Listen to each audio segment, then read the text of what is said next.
I sometimes try to be the hero, but then I get stiff-armed, and then all of a sudden I feel like a victim, and now I'm blaming whoever it is I believe is the villain. Right. Right? And sometimes that's the stepchild, sometimes it's a step-parent, sometimes that's a bio-parent. Yeah. Welcome to the Blended Family Coaching Show, where you'll discover how to move your step-family from just surviving to truly thriving. Grab your headphones and listen in as we share practical, real-life strategies for building healthy bonds, Understanding the kid's perspective, romance and partnership, parenting with great teamwork. and yes, even co-parenting with a difficult ex. We're Mike and Kim Anderson, and we believe with the right tools, every step couple can overcome the common challenges of step-family life. Join us for authentic and sometimes comical conversations to discover how you can lead your family with confidence and create the future you really want. Hi there. Welcome, and thank you for joining us today. We're excited to spend some time with you. You know, we're talking about step parenting today, which is certainly a hot topic with our listeners. Oh, yeah. And before we hop into all that, we would very much appreciate it if you would just take a moment to leave us a rating and a review over on Apple Podcasts.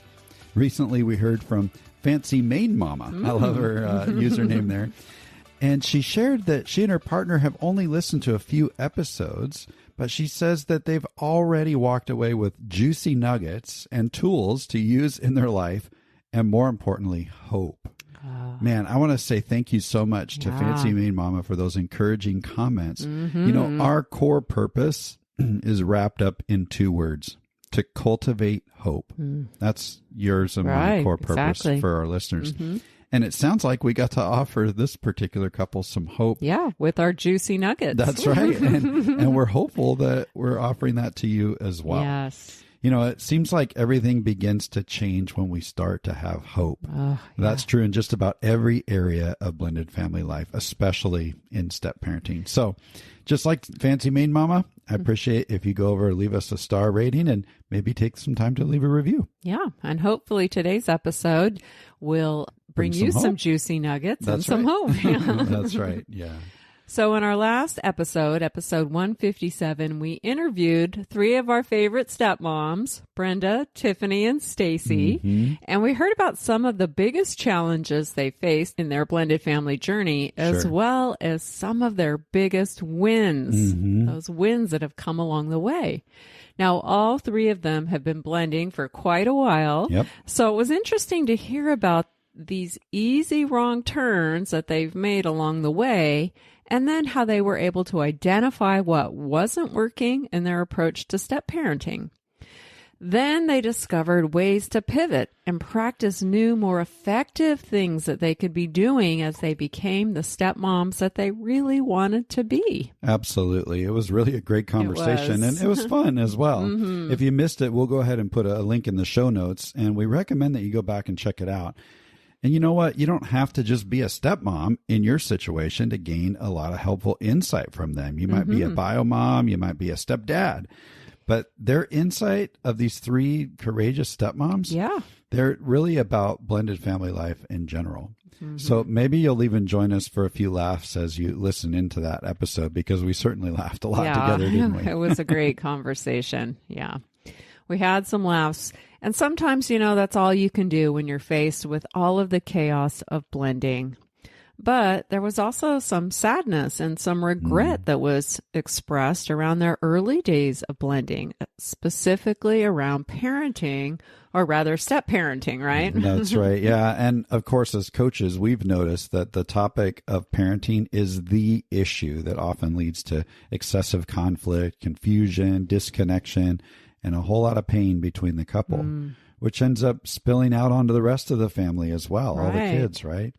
Parenting is such a big topic for blended family couples. In fact, at the time that we're releasing this episode, we've got 48 episodes focused on parenting. That's right. And we've still got plenty more to talk about because parenting for blended family couples is often very complex.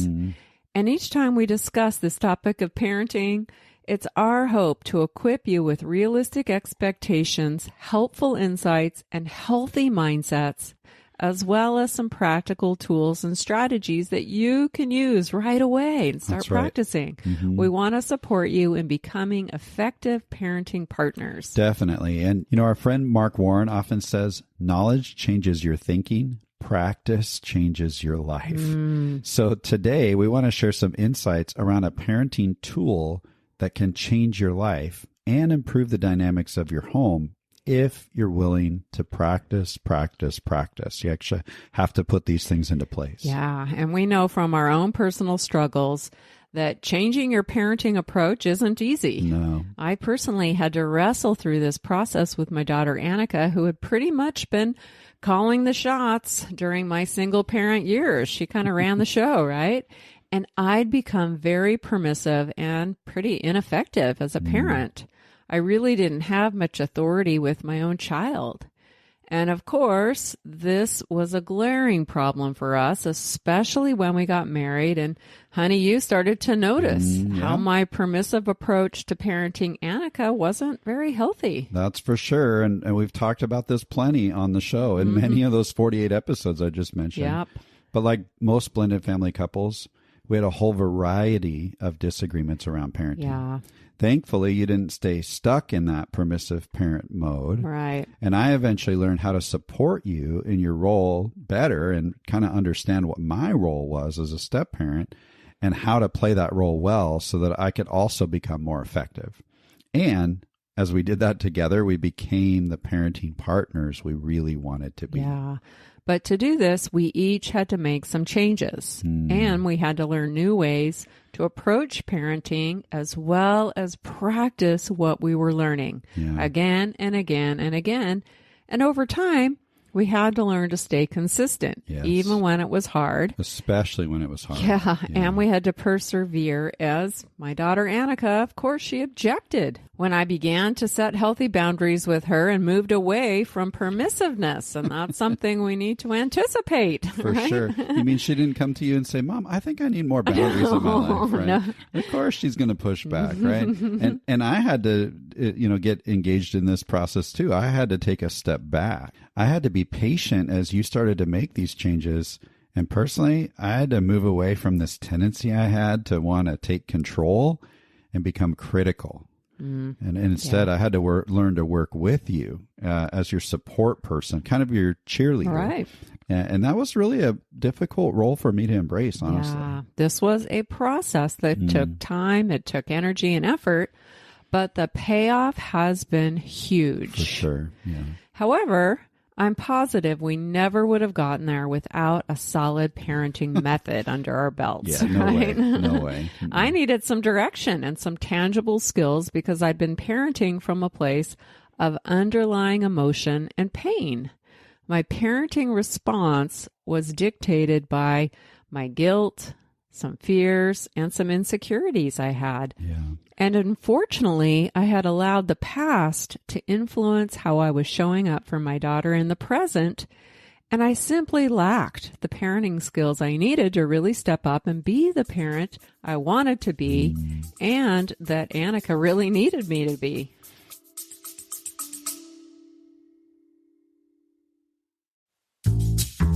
What if you could experience a community that's all about healthy support, guidance, and practical strategies that help you thrive in your blended family? Well, now you can. Blending Together is a supportive community for blended family couples just like you. We've educated and supported hundreds of couples navigating the unique challenges of blending a family.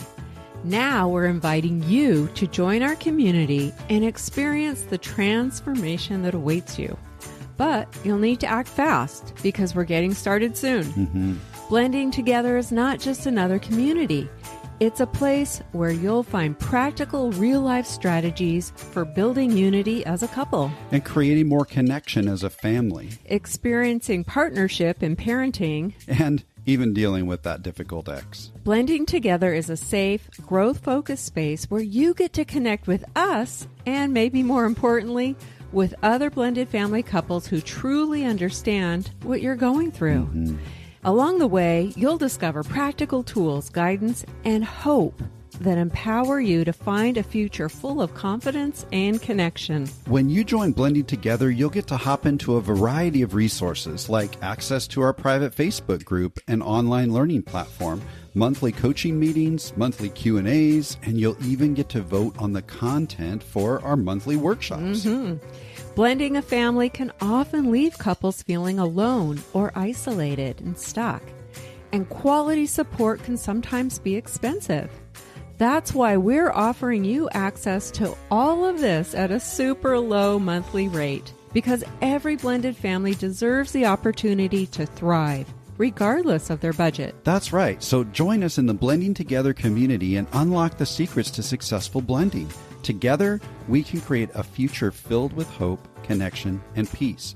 But don't wait. Click the link in the show notes now. The doors will be closing on October 8th, and you don't want to miss out on this unique opportunity to create the future you really want alongside other couples who genuinely get it. Hey, we can't wait to meet you there.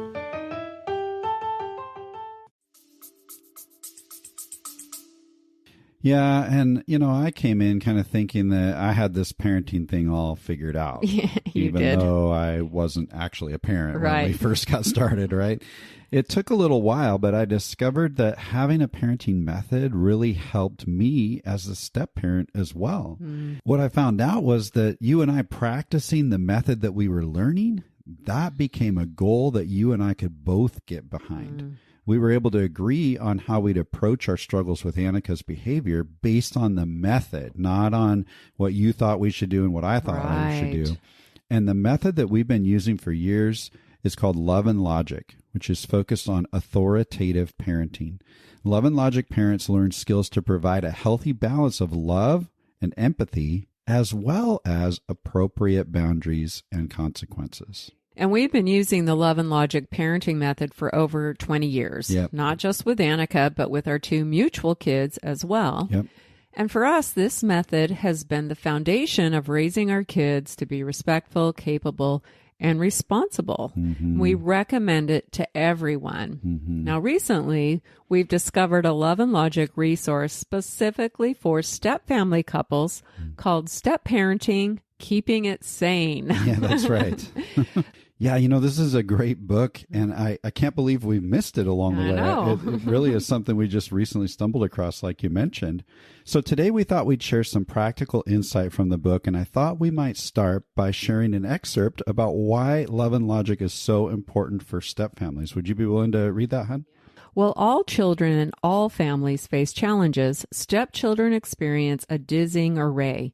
Parents divorcing or the death of a parent, parents remarrying, new siblings, a new home, a new school, having to make new friends, dealing with different expectations at moms versus dads, etc. While many children have experienced these difficulties and have become wonderfully well-adjusted and resilient adults, going through this stuff is tough. That's why kids in step families need parents and step parents who are even more loving and logical. That's why they have an even greater need for the adults in their lives to do these things. First, give them back a healthy sense of control over their lives.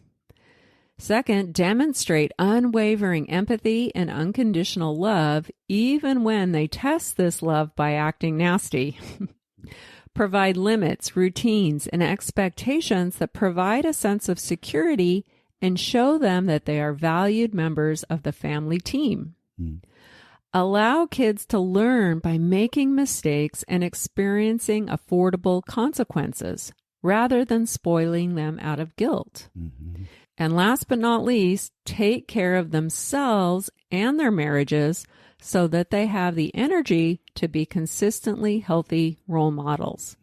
So that's Love and Logic in a nutshell right there. Yeah. And I wonder if you caught the wording there before you started on the list. This is why stepchildren need the adults in their lives to do these specific things that they're talking about, that list that you just listed. Exactly. See, this method isn't about how to get your kids to comply with how you think they should behave. No. It's about providing what they need so that they can make healthy decisions for themselves as they head toward adulthood. Right. That's what I really love about this method. Mm-hmm. It's really about raising healthy adults, which is our goal, right? We're not raising kids, we're raising adults, okay? You probably agree that kids need to be parented in a way that equips them for a successful future. Right. I bet all Every of our listeners parent, agree. That's what Love and Logic does. Now, you might be thinking to yourself, wait, are Mike and Kim saying that I'm not an effective parent? No, that's not what we're saying. We're simply guessing that you're actually a loving parent, and maybe you're also a step parent that has nothing but good intentions for the kids in your home. Right.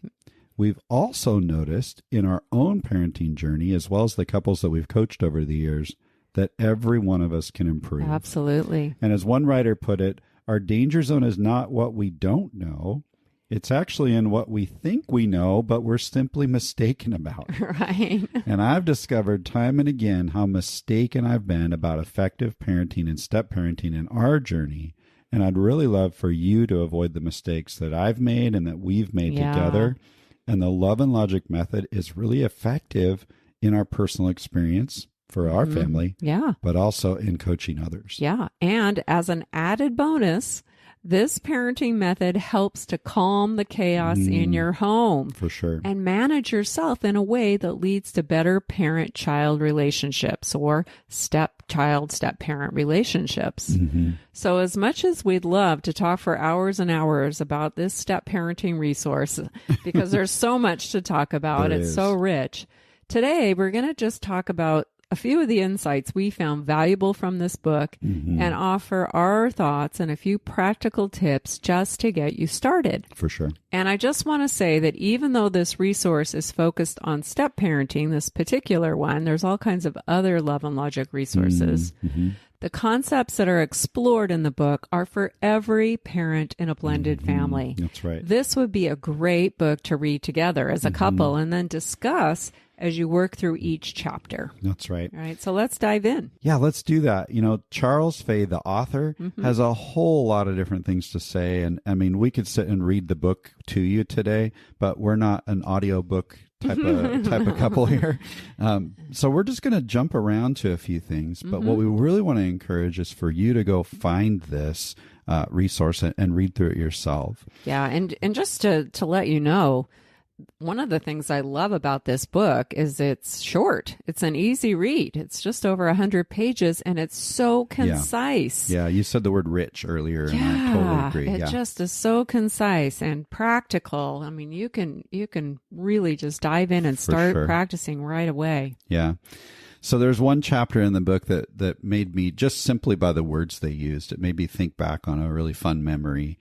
You know, I spent a lot of time with my grandparents, my deceased mom's parents, when I was younger. And one of the things that we got to do every year was drive to Nebraska for a family reunion. We went to this cool place called Fort Robinson. And pretty much every year that we got to go there, one of my favorite memories was Papa, my grandpa, would take us kids to a vaudeville show. And another word used for that is melodrama. And, you know, like some of the most fun pieces of that is, you know, when all of a sudden you realize that something's going to be going wrong within this story, and out pops this guy with this curly mustache, and the piano starts playing, you know, and he kind of twiddles his mustache, and you realize that's the villain. So he's very sinister. Very sinister. That's when all of a sudden so many things kind of fall into place around this story that, you know what, every single melodrama is the same. There's a hero that's trying to save whoever the victim is from this villain with the curly mustache, twiddling his mustache, right? That's exactly what Charles Fay starts to describe.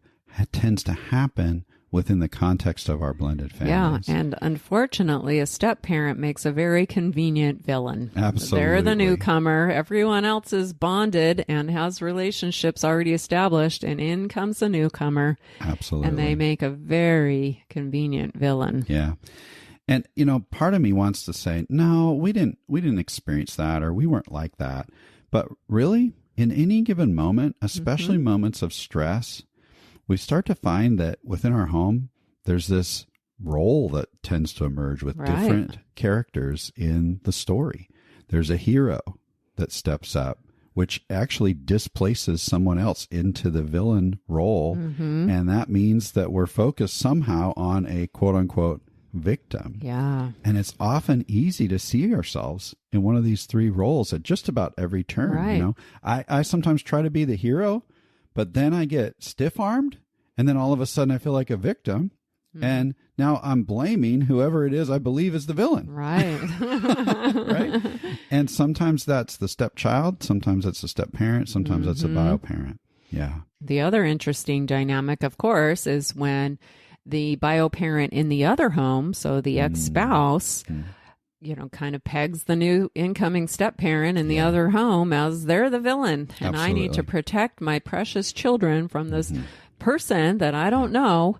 And now the child, of course, is the victim. The ex-spouse is the hero that's going to dive in and protect them from the incoming step-parent who continually gets painted in this villain role. Yeah, so it happens across households, but also it happens within households. Absolutely. So if I, as the step-parent, want you to do something different with Annika, the child, change that behavior or whatnot, I actually end up in the villain role.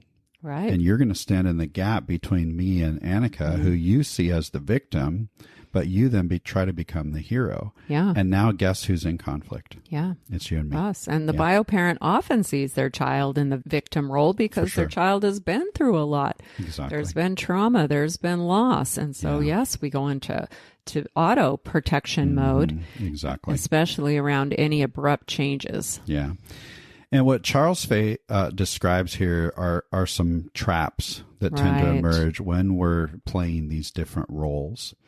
And I love the way he says that heroes make people feel like victims in need of villains. And as soon as that happens, drama begins. Yeah, the hero really isn't a hero. That's right. That's right. At all.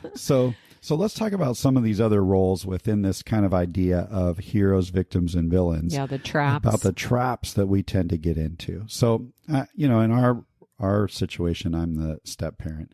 And I had to like laugh at myself when I'm reading this book and I'm thinking back on some of the experiences that we've had. And, you know, part of me wants to say, no, I was never like that. But if I'm really honest with myself, I've actually fallen victim to both of these traps. The first trap around step parenting is the bulldozer trap. Okay. As step parents, sometimes we come in and we get this idea that we're just here to demolish and rebuild the entire structure. Right. We see what's happening. We look around. We go, this place is a mess. And these people are living like animals. Right. And so it's my job to just demolish this thing. And we're going to start from scratch because I know what needs to happen. Do you think I ever kind of filled that role, honey? Definitely. Oh, you didn't waste any time agreeing with that. Yeah. And, you know, last week when we interviewed our 3 stepmoms, Stacy talked about this. I saw the gaps. Exactly. Here are all the things these kids need to learn and all the skills I've got to build in them. And she went right to work. Absolutely. That's the bulldozer step parent. And all of a sudden, when a step parent goes into bulldozer mode, conflict is sure to emerge. Oh, yeah. Right. Yeah, and there's a great story in the book about a bulldozer stepmom. She felt like a failure if she couldn't always keep everything organized, orderly, and under control. So if she couldn't fix what she perceived as what's wrong with this household, she immediately felt like a failure. Yeah, and when our emotions get hijacked, like you just described, and we start running on empty emotionally, we actually tend to show up our worst, even though what we want to do is our best. Yeah, if she's walking around feeling like a failure, that's a defeating place to be. Exactly. And you'll have to get the book to find out how this gets worked out for her. That's right. Because she, you know, I'm going to leave you on a cliffhanger because she does figure out how to show up in a different way and how to refrain from being that bulldozer step parent. That's right. And a bulldozer step parent is never going to be able to fix all the dynamics. No. And so trying to is a futile endeavor. Yeah, you're kind of beating your head up against a wall. Yeah, we want to stay out of bulldozer mode. Right. What else do we want to stay out of, honey? We also want to stay out of this role of being a sympathetic savior. This can tend to be a deeply seated and largely unconscious need to save or rescue the people around us. We unintentionally send kind of a demeaning message with this that says, oh, I've got it figured out. I can show you the way. And I'll even be willing to sacrifice my own happiness so that you know how much I care for you. And before long, that sympathetic savior starts to expect that everyone around them is going to become amazingly grateful and adoring for the sacrifice and the martyrdom that they're making. Oh, yeah. But the problem is, when we move into this sympathetic savior mode, we actually are starting to communicate to those around us that they're weak and that we know better than they do. And pretty soon, they might actually start to live down to the expectations. Right. Our spouse might start to live down to the expectation. The kids, the stepkids, they start to live down because we're just simply trying to say, hey, we've got all the answers and you don't, rather than actually empowering the people around us to find the answers for themselves. Yeah. So a better mindset around that would be, instead of going in expecting I'm going to clean up the mess, which is kind of the bulldozer and the sympathetic savior. Yep. I can take over for you. I can fix this. Instead of cleaning up the mess, maybe being okay with the mess and entering into the mess. Absolutely. Which is hard to do. It is hard to do. Yeah. None of this is easy. If you're listening to this as a step parent, you're thinking, oh, yeah, I think I do that. We're going to talk here in just a little bit about some ways that you can start to avoid that. But I'm curious, from a bio-parent standpoint, what are some of the roles that you, or the traps in those roles that you might have experienced before as well? Well, one, of course, is the exhausted parent. Single parenting is exhausting. All of the responsibilities are on your shoulders. You're handling it all. And then when you recouple, there's this natural tendency to think to yourself, finally, I'm going to get some relief. I have a partner who's going to help me out. And here's a great big list of things that you can help with. And so we quickly dump a whole bunch of stuff into our new spouse's lap, things like disciplining. Yep. And we expect that the kids are just going to, respond to it. and be okay with this. Absolutely. And we advocate our role. Yeah, and then when the step parent steps in and tries to do things their way, and they become the villain, then the bio parent, who's exhausted already anyway, they move into protection mode because they see the kid as the victim, and guess what? They're going to step in and be the hero. And now again, they're creating a wedge between the step parent and the stepchild, and that doesn't help us grow. And what you've just described there is the second trap for bio parents, that's right. the bodyguard, right? When you see your kids start to feel discomfort because there's this new step parent that you've put in control, and now the new step parent is calling the shots and doing more disciplining than they should, and the kids are pushing back and struggling with that. Well, now the bio parent goes into bodyguard mode. That's right. Because they feel guilty for the discomfort their kids are feeling, or they might feel guilty about the past hurts and the loss. And so they turn around and then start stiff-arming the step-parent altogether, or they might start out as the bodyguard. We've seen that as well in couples that we've coached, where they aren't willing to allow the new step-parent to do anything in the home. Absolutely. They overguard their kids, or they try to keep that same biological groove going, and they keep the step-parent out of it altogether, and that can be really difficult dynamic. Yeah. So we feed the melodrama when we get into these step parent, bio parent traps. And, for the step parent, it's the sympathetic savior and the bulldozer. For the bio parent, it's the bodyguard and the exhausted parent. And there's actually one more, kind of that Charles Fay calls the pacifier. And that's the one who's just trying to make everybody happy. Right. And I love what he says in the book. He says that people are far happier when we aren't obsessed with ensuring their happiness. So the more a bio parent falls into this pacifier role, trying to make everybody happy, what ends up happening is they actually hijack themselves. They hijack the goal. Yeah. Right. And all of this, all these different traps ends up feeding the melodrama. And what we actually want to do is we want to get out of the melodrama. Yes. So what's important about all this is recognizing that the melodrama sets us up for power struggles. Mm-hmm. Whenever we move into these different roles, especially the hero, the villain, and the victim, we start to have power struggles either between us as a couple or between parent and child or between step-parent and stepchild. Right. And what we actually want to do is avoid power struggles. We want to move to a place where we can be good parenting partners together and where we create an environment where the kids understand what's expected and they're empowered to make quality choices. Mm-hmm. That's what we really want to move toward.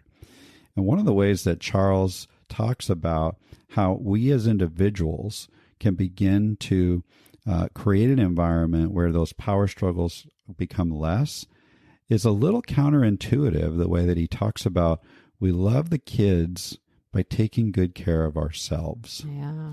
And this is a really interesting concept. And it's really important to note that it's not about being selfish. It's about being able to take care of myself so that I can take really good care of my kids Right. and my stepkids. I'm going to read a little excerpt here from the book. He says, great parents take great care of themselves so that they can take great care of their kids. Oh, the grand paradox of it all. When we always put our kids first, they often end up coming last. When we fall into the trap of becoming maids and manservants, we lack the energy to remain the healthy leaders they need.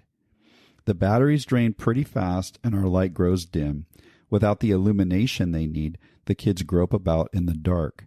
The blind are now leading the blind. That's a really powerful statement when it comes to figuring out how we're going to take care of ourselves. And when our batteries get drained, that's when we're at risk. We're at risk for showing up from a place of raw emotion and impulse when we parent, rather than leading our children in the way that they need to be led. Absolutely. That's right. Now, one of the things that Charles says, I'm going to read just another little piece here as well. He says, many people are surprised by the emphasis that Love and Logic places on taking good care of ourselves rather than putting the kids first. And when we take care of ourselves, we're not just doing so out of selfish intent. The true objective is to remain healthy, loving role models rather than becoming stressed, irritable, or apathetic. Right. I don't know about you, but there's been times in my parenting journey where I've been stressed, irritable, and apathetic. Absolutely. Me too. Charles goes on to say this type of unselfish self-care, I like that, unselfish self-care, That's great. allows us to thoughtfully and enthusiastically do what's right for our kids. It prevents us from becoming so spent that we parent on impulse with raw emotions. That's what you were just talking about, hon. The better we take care of ourselves, the better we take care of our kids. Right. And really, in this book, he unfolds a lot of different ways for you to be able to do that. Yeah. If you're a bulldozer step parent or a sympathetic savior trying to make everything right, boy, you are going to wear yourself out very quickly. Absolutely. And the two core elements for doing this is, number one, setting limits by describing what we're going to do. That's how we go about taking care of ourselves, setting our own healthy limits. And two, enforcing those limits with empathy rather than anger. Ooh, Yeah. that's easier said than done Absolutely. for most of us. Absolutely. So when you're thinking about setting limits, healthy limits around what you are willing to do, honey, what do you think that sounds like? I love the example in the book. It's so simple. Instead of nagging or lecturing kids, put your clothes in the hamper, clean up your room, pick up your clothes, put them in the hamper. You simply state what you're willing to do. So I will wash clothes that are in the hamper. Ooh, okay. So there's this difference between an unenforceable limit and an enforceable limit. Yeah, because you cannot make children pick up their clothes If you're a step parent, you don't have the authority to make your stepchildren do anything. Yeah. Especially if you're a step parent of a teenager. Yeah. Like, I'm not quite sure how to physically force a teenager to pick up their clothes in their bedroom. And especially if you're early on in your journey and you haven't yet built a trusted relationship with your stepchildren. You may think you have authority, but when push comes to shove, you really don't. Right. Okay. So if I understand this right, an unenforceable limit is focused on the child's behavior. Right. I'm going to try to set a limit by telling them what to do. Pick up your clothes and put them in the hamper. Mm-hmm. Which is probably the tone with which I would because we're frustrated with all the clothes all over the room. Yeah. But in truth, that's an unenforceable limit. Right. Okay. And that's going to lead straight to a power struggle. Okay. So then say the enforceable limit again. This is something I can enforce. Yeah. And you want to deliver an enforceable limit in a pleasant way. Yeah, with empathy. So you leave your frustration and anger aside, and instead, I will be washing the clothes that are in the hamper. There you go. Mm-hmm. So Very the simple. enforceable limit is focused on your behavior, Right. not the child's behavior. That's what I will be doing. Okay. And then you have to follow through, of course. Exactly. Yeah. You take the hamper, you leave the dirty clothes on the floor, and then you go and wash what was in the hamper. Now, boy, I can just hear some stepmoms and some dads going, okay, wait a second. So then what happens to all the dirty clothes that are on the floor? Well, maybe we have to change our mindset a little bit and think, okay, if they have to wear dirty clothes that kind of stink for a week or 2 weeks, However long they choose. would that be better to accept that reality for a better long-term outcome after those few weeks are over for the rest of raising these kids? Yeah. Or do I just want to keep having this power struggle? Put your clothes in the hamper. Put your clothes in the hamper. Put do you your clothes want in to the keep hamper. banging your head up against the wall? Exactly. Or do you want the child to learn through natural consequences? So that's what Right. Love and Logic is really about, is children learning and internalizing life lessons through natural consequences. Exactly. So if the child has to wear dirty clothes, well, that's their choice. Mm-hmm. But at some point, they're most likely going to complain. Yeah. I don't have any clean clothes to wear. Mm-hmm. And at that point, an empathetic response is what's needed. Absolutely. So what does that sound like? An empathetic response to that situation would sound something like, oh, bummer. I can see why, you're getting tired of wearing your dirty clothes. I'll be washing all the clothes that make it into the hamper. You just repeat. You love that, hold yeah. your limit. Like a broken record. And then the child gets to choose. That's right. Yeah. But that's an enforceable limit because you are saying what you will and will not do, not what the child will and will not be doing. And now all of a sudden, when we move in that mode, we start to shut down some of the power struggles. Now, let's go back to that, kind of villain, hero, victim Dynamic, thing. yeah. Am I all of a sudden, if I'm going to set those limits in the stepchild's eyes, am I now the villain? Maybe for, a little period of time because they're not getting what they want. They're used to you picking up all their dirty clothes for them. Okay.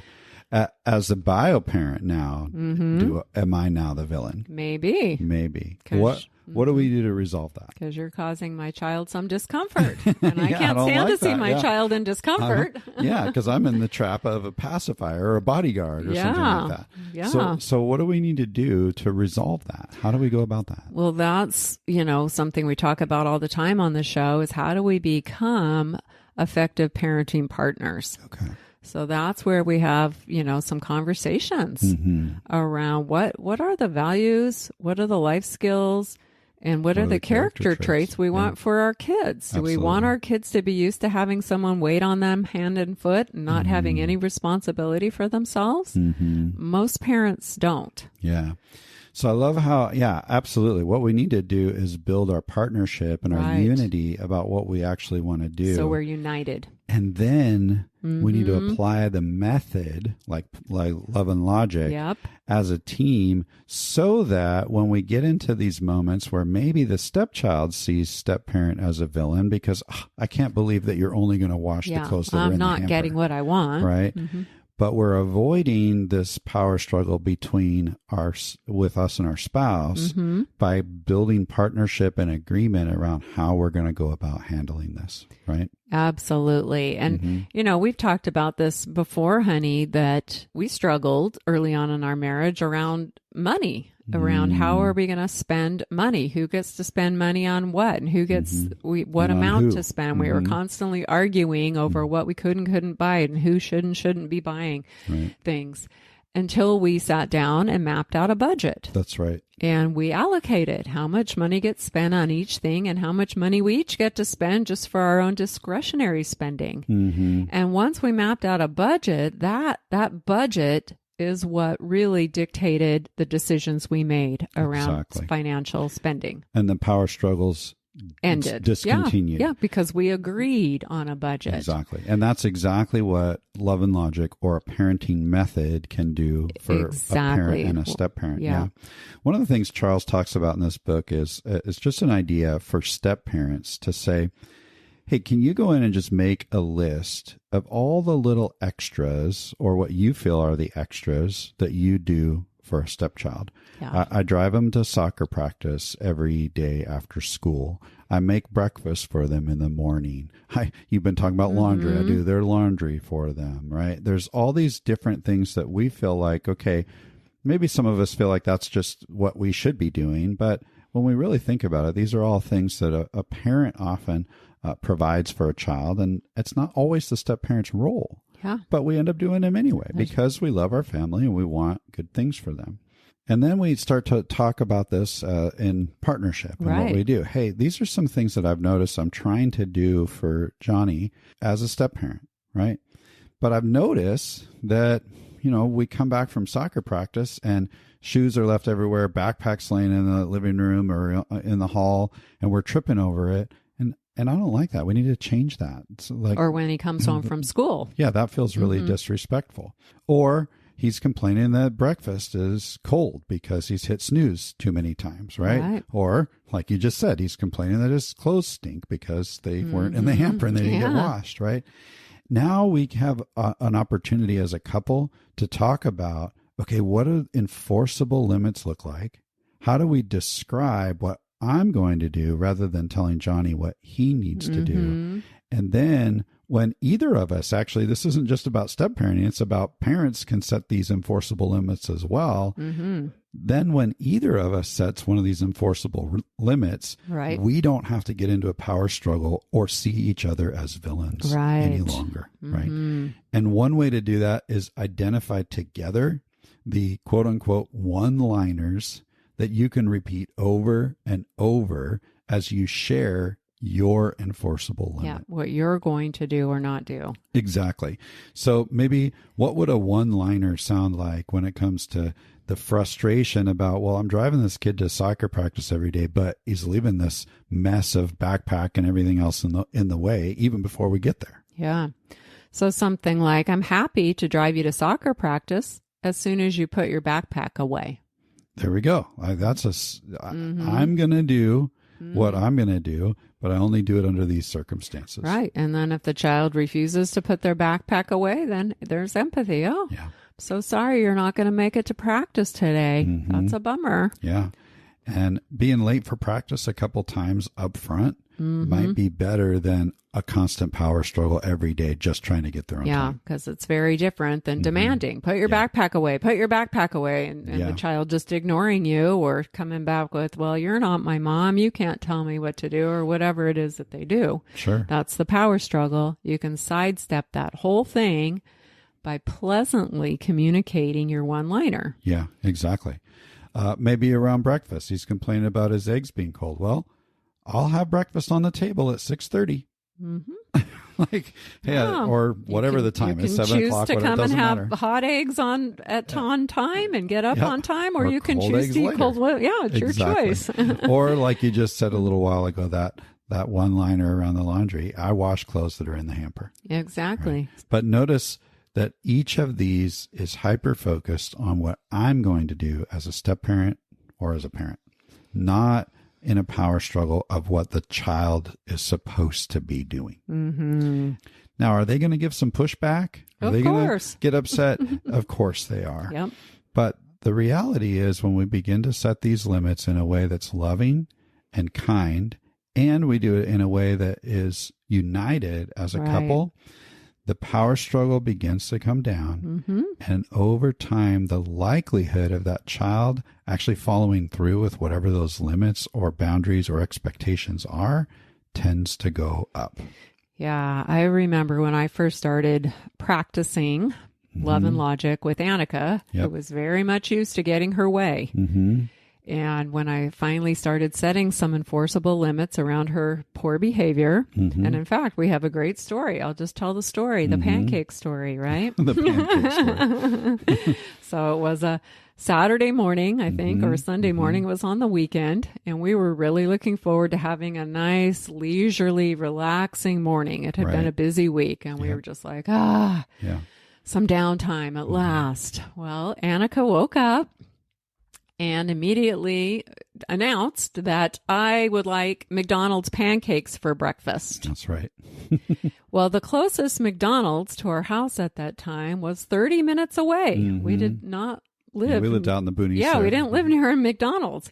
And so her expectation was, hey, we need to jump to it, get to it. We're going to drive to McDonald's so I can have my McDonald's pancakes. Right. Let's get going. And she was used to, like I said, calling the shots. So this is something normally as a single parent, I would have gone, oh, okay, let's, You would have got dressed and you would have got in right, the car, even though I and you didn't would have want to. Exactly. Yeah. Not So- that we don't do things we don't want to for kids, but in that moment, you needed to figure out how to set a boundary. Right. So we very lovingly said, honey, we're not going to be driving to McDonald's today, but we're happy to make you some pancakes. Yeah. Yeah. To which she said, what, honey? No, I don't want your pancakes. That's exactly what she said.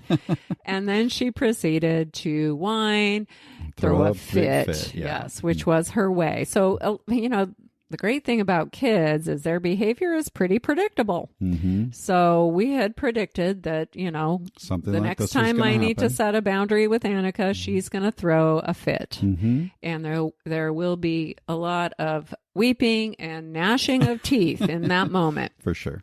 A parent's normal, especially because I was a pacifier parent. I wanted her to be happy and I was permissive, so I would give in so that she would be happy. Mm-hmm. That's kind of a fearful moment that you're facing when you start practicing these techniques, because you're not used to that and it's hard to tolerate the tantrum. Mm-hmm. But we followed through because I was determined to be a better love and logic parent. parent, Yeah. yeah. Mm-hmm. So I said, honey, I'm so sorry. We won't be going to McDonald's today. We're going to go into the kitchen now and we're going to make some pancakes. We're happy to share our pancakes with you if you'd like some. When you're ready, you can come out. If not, you're welcome to stay here and continue crying. And then we did just that. We left her in the bedroom and we walked out and we started making pancakes, and she stayed in there for a little while. She did. Took her a bit I think she thought, I was going to Yeah. cave and Of come back course. around. Of course. Yeah. But I didn't. And we made some pancakes and we started eating, and eventually she came out. Came out. And asked for some pancakes Yep. and moved past it. She had a great attitude. Yeah. And what I learned is as I started practicing these techniques in a loving way, I wasn't rude or mean or angry with my child. I was empathetic and loving as I set a firm boundary. But what I started to realize was once she realized that I meant business, like this is a boundary and I'm not going to cave, she eventually started changing her behavior. Yep. Little by little, she started throwing less fits because she realized this isn't working for me. And her behavior really changed. And it didn't take that long. I was kind of shocked at how quickly she began to turn around. And again, that's not the goal to fix our kids. But Right. once we learn how to approach parenting from a more effective, healthy place, it does impact our kids' behavior. Totally. Now, in that moment, you probably had to wrestle with some feelings. Yeah. How would you describe some of those feelings? Discomfort. Sure. Like no one wants to see their kid upset and crying Right. and throwing a fit. We Yeah. want our kids to be happy. Yeah. But I love one of the lines in the book is struggle is not a 4-letter word. That's right. That's right. Okay, life is going to be full of struggle for our children. They're not going to get their way everywhere they go in life. So they need to learn how to struggle through disappointment. And we need to learn how to struggle through their discomfort. Right. So you were feeling maybe uncomfortable, maybe even guilty, fearful. And you had to take some risks. I did. To kind of set those feelings aside, say, I'm going to set an enforceable limit in this moment, and let's just see what happens. Yeah. And the enforceable limit was for the benefit of my child's development. Yeah. I think sometimes we shy away from setting limits with our kids because we want to earn their favor or stay in their good graces all the time. We can't handle our kids being upset with us. And the reality is that's not what's best for them. I mean, your kid is going to love you if you pack a candy bar for them for lunch every day. Every kid wants their parent to give them whatever they want. Yeah. But is it what's best for them? No. But going forward and setting healthy boundaries is what's going to benefit them in the long run. Yeah. That's what being a responsible parent is. And that's what I had to realize in order to take these risks and manage that discomfort, because it was hard for me. Absolutely. It's still hard for me when my kids are upset with me. And I'm guessing you're not the only one it's hard for, and not only because of the couples that we talk to, but I love how Charles talks about this in the book. There's a little section that says utopia is a cruel fantasy. Ooh, yeah. Okay? He says that we see increasing percentages of parents wondering how to raise children exposed to marital conflict, stressful custody arrangements, and loss. Okay, that's the reality. We all face that. There's been separation, there's stress, there's custody stuff, there's loss that all these kids have experienced. So sure, it's emotional, right? Charles goes on to say, attempting to heal the wounds, many of these good-hearted people try to create a completely stress-free utopian experience for their kids. That's what I was trying to do. Exactly. They attempt the impossible by setting very few limits, expecting little effort, rescuing from consequences, providing an endless cornucopia of commercial goods and recreation experiences, and sacrificing their own finances and emotional well-being in the process. The net effect is an epidemic of children who believe that they are the center of the universe, and an epidemic of adults who are desperately stressed and deeply depressed over the mismatch between the vision they were given and the reality that they're living. Those are tough words, but the truth is we've walked through some. We have. You've tried to create that utopian experience. I did. And what's crazy is even in my bulldozer and sympathetic savior moments, I was actually trying to create that utopia as well. You were. What I was doing is I was trying to regain some of the pain from my own childhood. I was trying to right that wrong. But the truth is we can't create a utopia in a blended family. And the more we try, the more that futile endeavor will actually depress us and demotivate us from really standing in the gap and holding these enforceable limits. Right. So we encourage a bit of a mindset shift there. Like you just said, struggle's not a 4-letter word. No. And when we can see the struggle of our kids as healthy, we can begin to show up in a different way. Yeah. I mean, the ultimate goal is to raise kids who know how to make good decisions, solve problems, and persevere. Absolutely. That's what we want. Yeah. So how do we get there? We need a solid parenting method that helps us do that from a loving place that also sets firm and healthy boundaries. Right. So that we can step out of the melodrama, start using enforceable limits rather than unenforceable limits, and begin creating an opportunity for our kids to have this sense of empowerment and allow a healthy relationship to emerge in all the relationships in our home. Exactly. So there's so much more that Charles talks about in this really simple read. Like you mentioned, it's just barely over 100 pages, but it's packed full of strategies. And what we've discovered is it's actually the book currently is primarily available in a electronic format. And so we're going to put a link to the show notes over to the Love and Logic website, straight to this streaming ebook called Stepparenting, Keeping It Sane. And we want to encourage you to go out as a couple. This isn't just about step parents reading this. We encourage you as a couple to read this book together. Mm-hmm. It's such a simple read. And say, okay, how do we begin to practice the very practical strategies that are conveyed in this book? Yeah, and that's going to build your partnership and help you to become more effective and calm the chaos in your home. That's the added bonus. Yay. Very much so.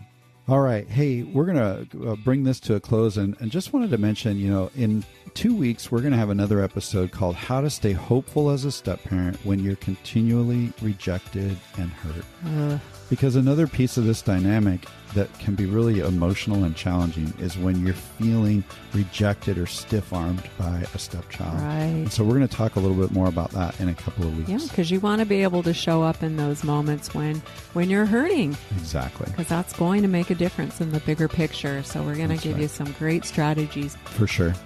Well, hey, thanks for hanging with us today. We've really enjoyed just kind of debriefing this book that we've recently read, and we hope that it brings you value. But with that, we're going to make this episode a wrap. Until next time.